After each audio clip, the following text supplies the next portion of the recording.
At the number 1 pick overall in the draft. They have 4 picks in the first 2 rounds, and they've got a lot of money to deal with. About almost $78 million. They made a decision on Tyler Eifert to decline his team option yesterday, which means their actual cap is about $83 million. This team's got a lot of money. Question is, what is Urban Meyer going to do with it? And you're going to hear a lot of things. They're going to be in on everybody. The Jaguars, the Jets, these teams that have a lot of money, they're going to be in on everybody because you're going to see some values. Let me ask you a question. Von Miller. So Von Miller's a premier pass rusher in the NFL. Yes. He's also 32 years old. Yes. Team option declined by the Broncos. He's going to be a free agent. How much do you think he gets on the open market? 13. What would you say the APV on Von Miller is? 13? I think you're too high. Really? I do. I think you're too high. I thought I was shooting it low. I think you're too high. I think, Matthew Hoffman asked me in the comments, what do I feel about Urban Meyer? I don't know. College coaches going to the NFL have a god-awful track record. The thing about Urban is that Urban was always more of a pro coach. That's why he got in trouble in college. That's why he had a team that had 42 some odd players that got in trouble with the law, because he allows you to do a lot of things. That's the one reason that I think this could work. This is a guy that recruited Aaron Hernandez, who had every red flag you've ever seen. Now, granted, did we know it would go the way it went? No. But his recruiting profile said, this is not a good guy. This is not a good guy. He was recruited by UConn, Florida, and a couple other teams because so many teams said no. The personality scares the shit out of us. Urban's never had that problem. He lets players be players. He gives a lot of leeway. If there is a college coach that can work in the NFL, it's Urban Meyer. And I firmly believe that. I believe he's going to he will be successful. I mean, I said the day that he joined this or decided to take this job on, that I think they're going to win a division title at some point during his tenure. I'm not sure of that. It really depends to me on how this offseason goes. Well, I mean, it's already going to start off with a bang because at the number 1 pick, we all know you're getting Trevor Lawrence. Yes. You're getting handed the keys, to the next era of NFL football. You've got the face, or what is expected to be the face of the NFL. People talking about the best quarterback since Andrew Luck, Joe Montana, John Elway, whatever. No, it's not Joe Montana because he went in the 3rd round. I meant John Elway, and I knew I went astray. I apologize. But greatest prospect ever. Everybody's expecting this thing to work, and frankly, I think it can work. I think it will work. My biggest question with Jacksonville is, what can you do offensive line-wise? They've got to protect him. That's got to be the number 1 thing. And they have a decision to make on Cam Robinson. He's not the guy. Cam Robinson is, he's 25 years old. He hasn't been good. The tape's not good. The tape's the same thing I said. But you can't go cheap at left tackle with a guy like Trevor Lawrence. That's the problem. You can't. This is not a position that you can skimp on. The other problem is not a lot of guys out there that are going to be interested in Jacksonville that could fill this spot. In terms of left tackles, you're talking about Trent Williams, Ali Villanueva, Russell Okung. That's probably the best 3 left tackles out there. You know what all 3 of those guys have in common? They don't really want to grow with a 21-year-old quarterback. Right. These are guys that want to win right now. So if you're Jacksonville, there is one great big problem that nobody seems to be talking about. You have a god-awful offensive line that you're putting Trevor Lawrence behind, and there's not really a path for you to fix it. Unless you overpay Taylor Moton, of which I'm almost convinced the Panthers are going to franchise him, if they have to. Yeah. Well, he's the best one they got, and they should. They should not let him get away. They should. But the dominoes are going to fall, and he may get left out of the shuffle. The funny thing about Jacksonville is that they need everything. But now you have draft capital, which is a good thing. You took C.J. Henderson last year. You've still got Josh Allen. You've still got Miles Jack. There are guys on this team that are good. You've got I think they're fine in terms of playmakers. I like DJ Chark. I like Laviska Shenault. You need one more outside receiver, and I think they will draft it in this draft. Or they'll sign one in free agency. This is a destination for Chris Godwin. This is a place I like Chris Godwin a lot. Because Laviska, everybody says, oh, well, they've already got a slot guy. Why would they want Chris Godwin? Well, because Laviska can be a lot of things. Yeah, Laviska's a utility player. Laviska can do a lot of things. He's not pigeonholed into being a slot guy. Right. He was last year because the only other slot guy they had was D.D. Westbrook, who was a disaster.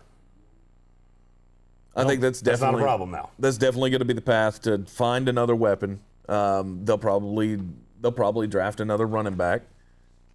Alex Sanders said something that he beat me to the punch. There is one guy that they could go get. It's going to be really expensive. It's Orlando Brown. Yeah. They have the money to pay Orlando Brown as a left tackle, and I think they will. This is the minute I heard Orlando Brown had demanded a trade or requested a trade, whatever you want to say. The first team I said, and he can vouch for this, was the Jacksonville Jaguars. Yep. I don't care what it cost. I don't care if you have to give up your one, the second one, the 25. I don't care. Give it up. It's worth it.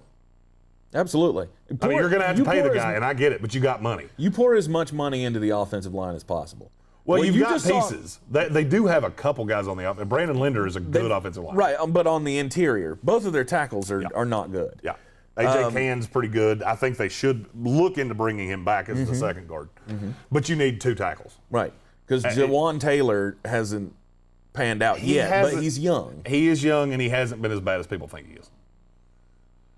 Jawan Taylor was some of his, you have to be really careful when you look at these Pro Football Focus grades because they don't take everything into account.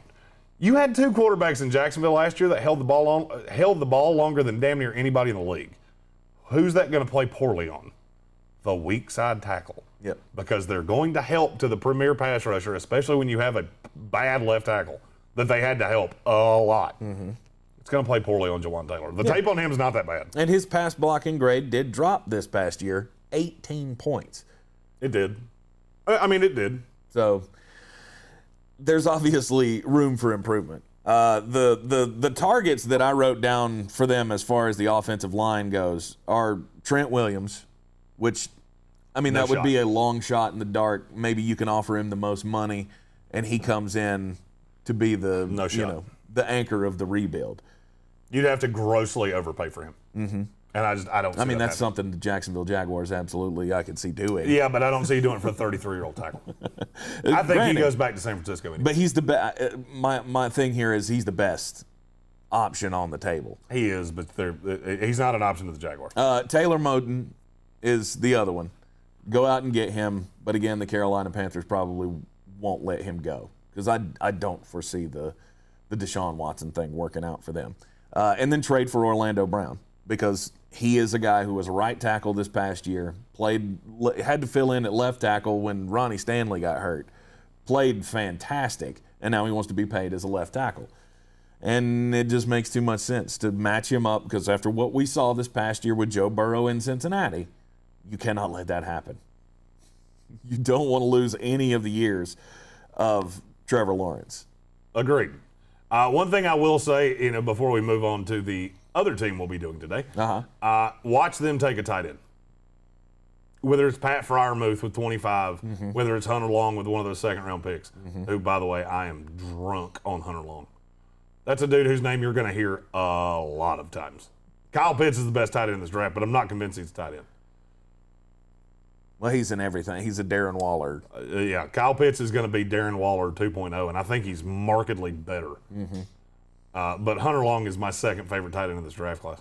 I was reading one scout said that he's better than, 60% of the wide receivers in the NFL right now.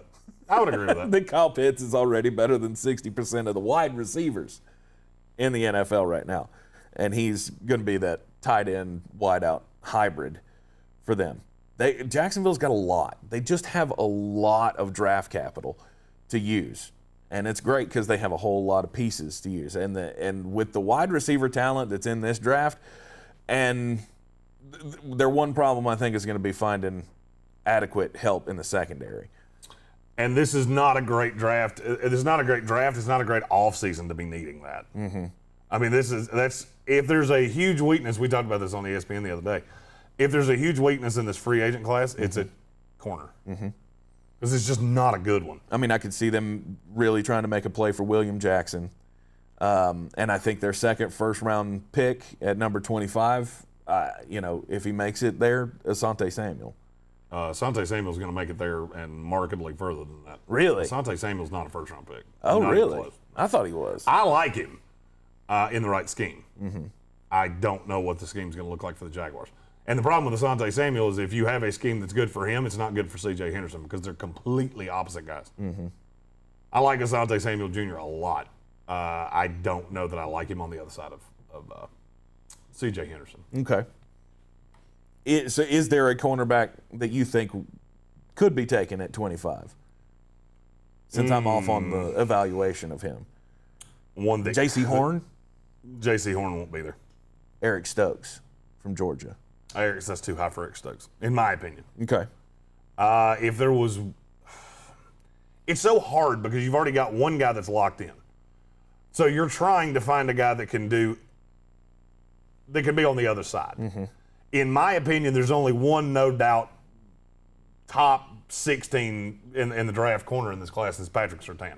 He will be long gone by the time the Jaguars pick. Then you get into a lot of J.C. Horn, Tyson Campbell, Caleb Farley. I mean, if Caleb Farley fell, sure. I think Caleb Farley would be ideal. I just don't see any path that he's going to be there at 25. I think it's more likely that they try to address it with William Jackson scares the piss out of me, but they might throw money at him. It wouldn't shock me. Yes, it is Asante Samuel Jr. His dad didn't come back and try to play again. I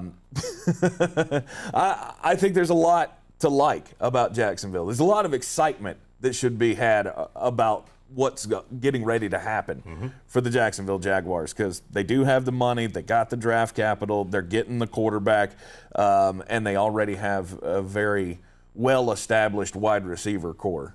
It's not as well established as you think. They have two guys. DJ Shark, Laviska Shenault, That's it. and that Colin Johnson. Yeah, but I think he's an up-and-comer. He's okay. Okay. I don't know that I would count on that. I think he's a good fourth receiver, a red zone target. He doesn't do much to separate. Yeah. I like Colin Johnson. I'm not trying to denigrate the kid. All right. But in terms of having, if Jacksonville goes in next year with Shark, Laviska, and Colin Johnson as their wide receivers, when they had this much money and this receiving, the free agency class has this many quality wide receivers, you did it wrong. It's a failure. Yeah, you did it wrong. Yeah. They got to get a veteran wide receiver, and they've got enough to draft two wide receivers in the draft. No, I don't know that you need to go that far. They have a lot of needs. This is not really a double up on things teams. Double up on things team. But I could see them. I don't think the receiver they wind up with is going to be coming out of the draft. I'll put it that way. Okay. Tampa Bay Buccaneers.